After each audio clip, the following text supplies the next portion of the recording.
Had a couple of new cars come in. This one today, 996 Carrera 2 Coupe manual. Rare colour, polar silver, rather than the usual Arctic silver. Black inside. And then the 997 Carrera S over there. Tiptronic for a change. So yeah, I might feature at least one of these in a video. It's so nice, it's 8 o'clock and we've still got some daylight, sun's just going down.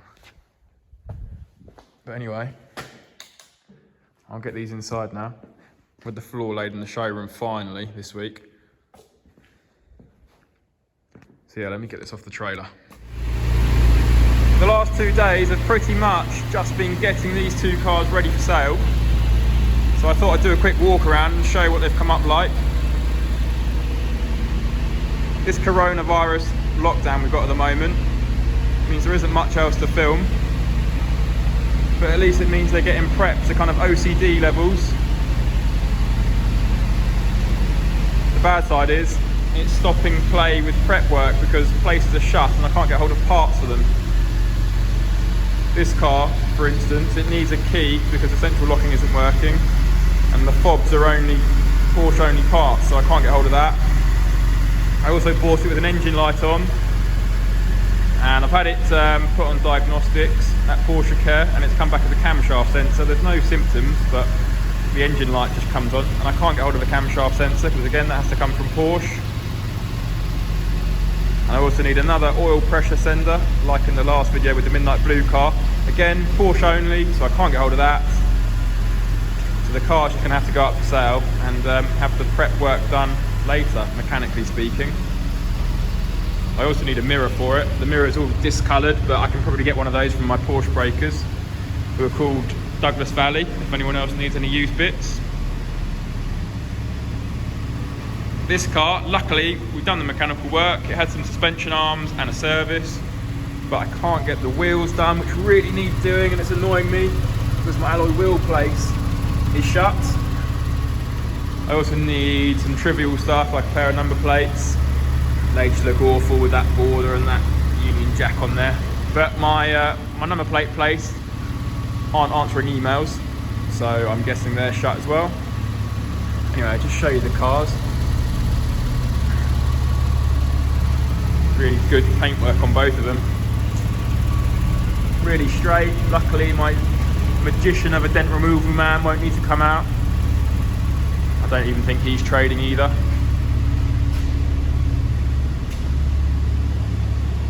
Polar silver on this one, it's a really good colour. You can see that kind of almost pearly colour that comes through with those lights shining. Both Lictronic xenon lights.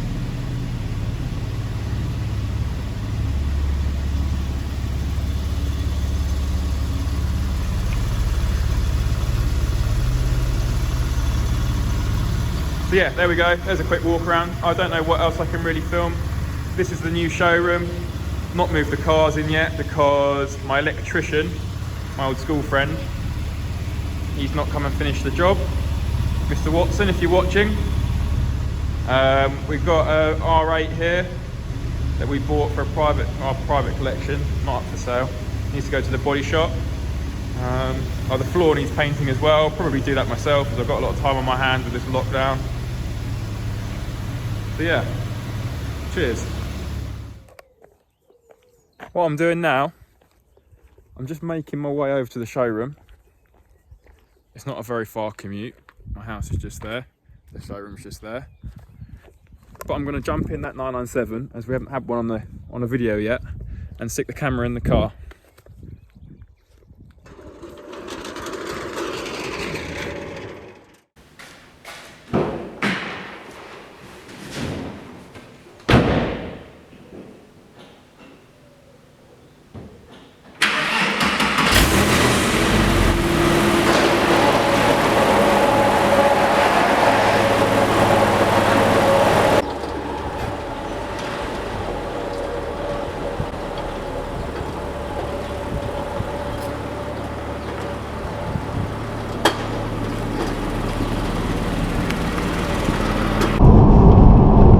Here we are in the 997 then, and we predominantly predominantly do 996s, probably 90% 996s, so I thought it'd be good to get the camera in the car, take a video, and just kind of highlight the differences between the two.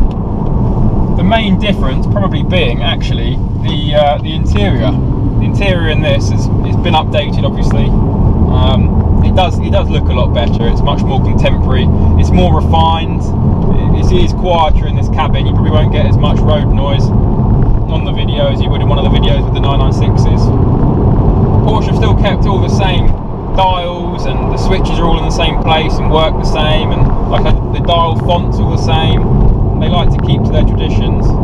In fact, they've actually gone back on some of their traditions. They moved, for example, the electric window buttons from here next to the windows to here on the 996 for the first and only time. They've gone back to there. And I guess it's the same story on the outside. Obviously, most notably, they changed the headlights back to the circular ones, like was on the 993 and all the previous 911s.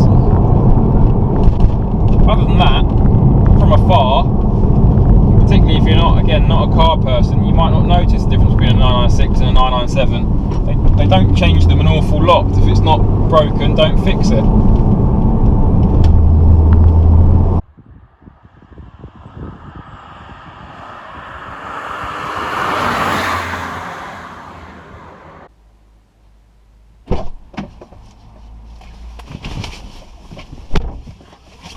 So I've just been to the petrol station, because we're not one of those garages that sells a car on fumes. And there's still loads of people looking around this car as you pull up.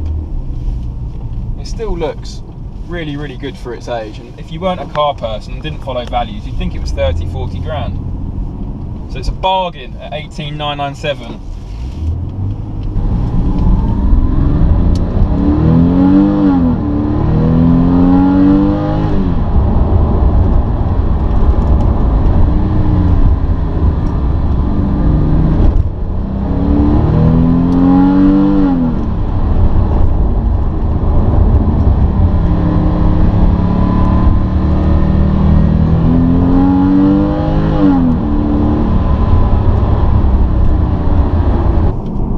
How does this drive differently to the 996?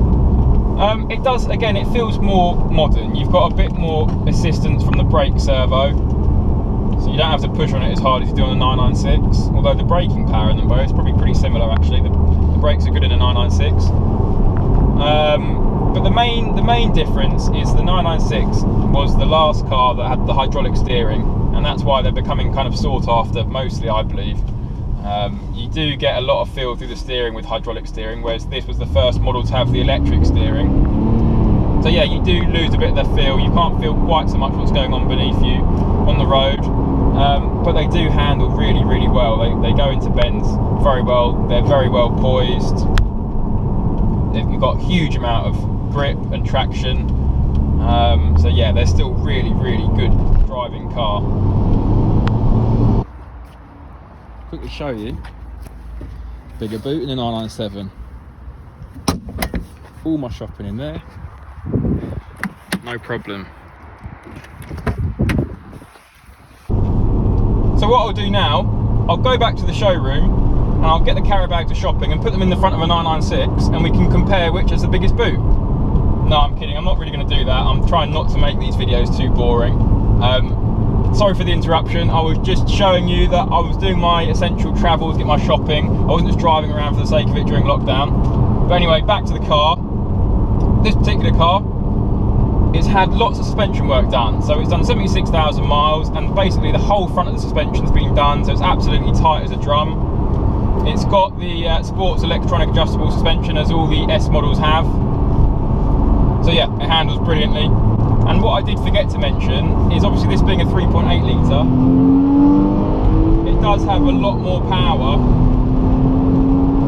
than 996. You can notice the difference. 350 horsepower over the 320 in a 3.6 996 and 300 in a 3.4 996. So there's the main difference, the engine.